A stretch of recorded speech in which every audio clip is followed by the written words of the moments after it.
जब जब और जिस जिस स्टेट के अंदर रहा वहां वहां कांग्रेस ने काम करने का काम किया, लेकिन इसको तब्दील करने के लिए संघर्ष करना पड़ेगा।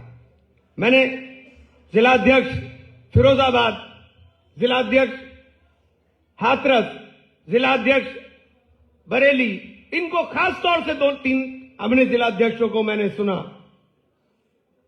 और जिस तरह से आपने संगठन को एक एक न्याय पंचायत तक का हवाला देने का काम किया। आपके संगठन की सबसे मजबूत कड़ी अगर कोई है तो वो आपका न्याय पंचायत अध्यक्ष है।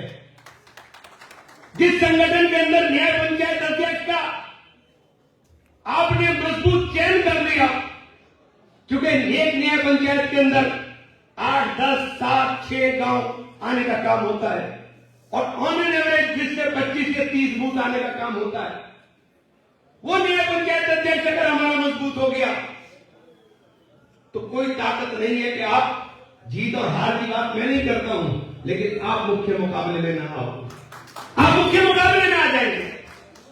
अभी बूथ के ऊपर काम करने की जरूरत है। 22 तारीख तक वोटर लिस्टों के पुनरीक्षण का काम चल रहा है। वोटर लिस्टों में गड़बड़ी की जा रही है।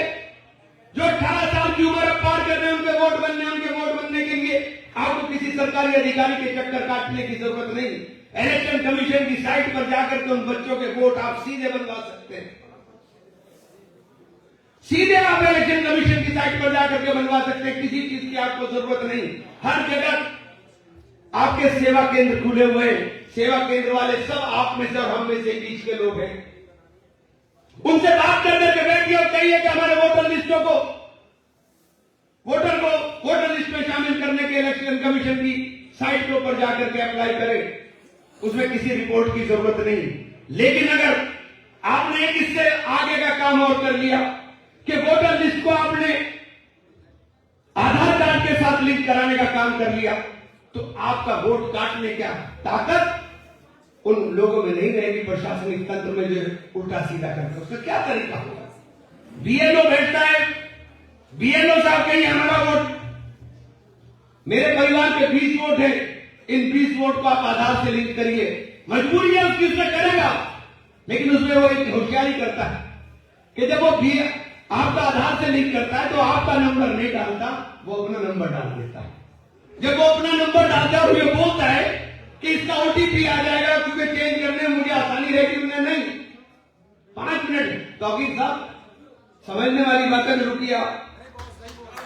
5 मिनट का टाइम लगेगा, केवल 5 मिनट का आप इंतजार करिए, क्योंकि अगर ओटीपी उसके पास आएगा तो कल को वो आपका वोट काट सकता है। लेकिन अगर ओटीपी उसके पास नहीं आएगा तो आप उसके हाथ उसमें बंध जाएंगे, वो आपका वोट काट नहीं सकता, आपका वोट बर्बाद नहीं कर सकता।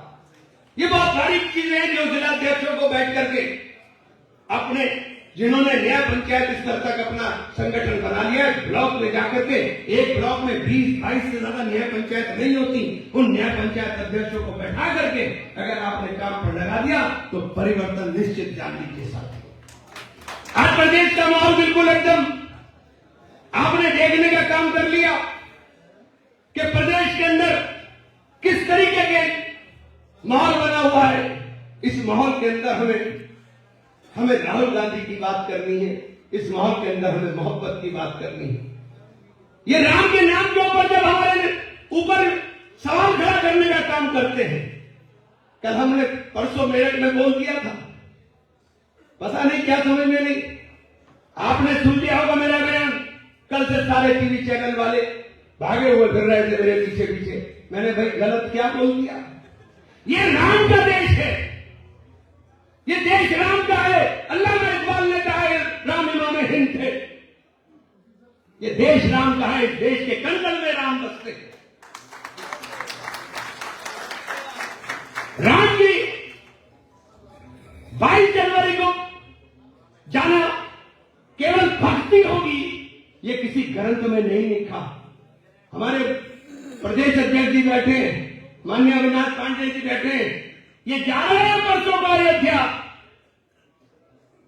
ये परसों को दर्शन करने के लिए जा रहे हैं। राम नाम नहीं है, विश्वास है। ये भौतिकता की नहीं, मन की प्यास है। राम नहीं मिलेंगे मंदिर के फेरों में, राम मिले हैं सबरी के झूठे बेरों में। राम मिले हैं सीता की पावनता को, राम मिलेंगे अंगद वाले पांव में, राम मिलेंगे पंचवटी की छाव में, राम मिलेंगे मर्यादा से जीने में, राम मिलेंगे हनुमान जी के सीने में। तो कहां की बातें करते हैं? ये किधर देश को ले जाना चाहते हैं? ये कहेंगे जिस तरह राम की पूजा उस तरह पूजा करेंगे। जो पूजा की पद्धति होगी उसी तरीके से आस्था का विषय है राम। राम चर्चा का विषय नहीं है, राम के अस्तित्व पर कोई सवाल नहीं है। सुप्रीम कोर्ट के आदेश के बाद राम मंदिर का निर्माण हो रहा है, किसी ने कोई सवाल नहीं उठाया। बार बार चौक किया जाता है, बार बार चौक किया जाता है। ये देश कानून से चलेगा, संविधान से चलेगा।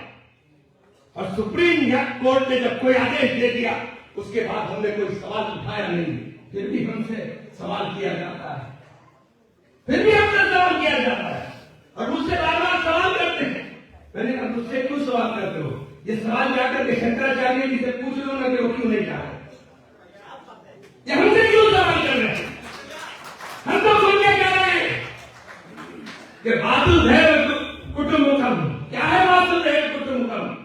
वासुदेव कुटुंबकम ये पूरा विश्व एक परिवार है। मानव जाति की उत्पत्ति एक ऊर्जा से हुई है, एक ऊर्जा से।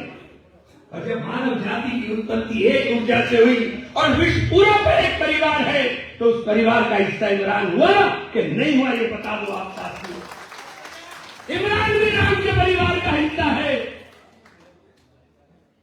और ये हजरत बैठे हुए हैं, हम किसकी औलाद हैं?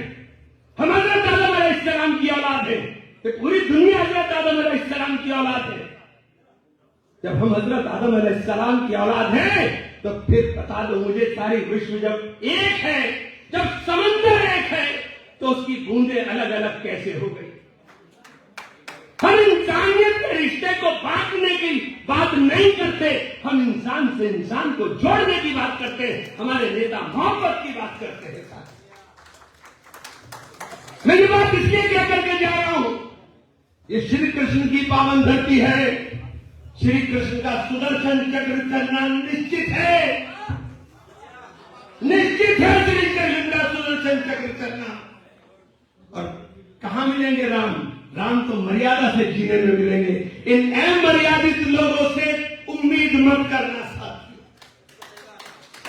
इसलिए अपनी बात खत्म करूंगा सिर्फ इस उम्मीद के साथ, क्योंकि संगठनात्मक मीटिंग है, संगठन की मीटिंग है।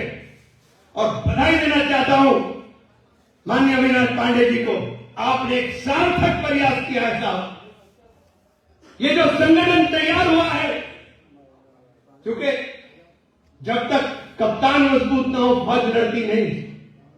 कप्तान की रणनीति भी मजबूत है और कप्तान भी मजबूत है, तो मैं समझता हूं उत्तर प्रदेश के अंदर, कांग्रेस के अंदर परिवर्तन निश्चित है साथियों।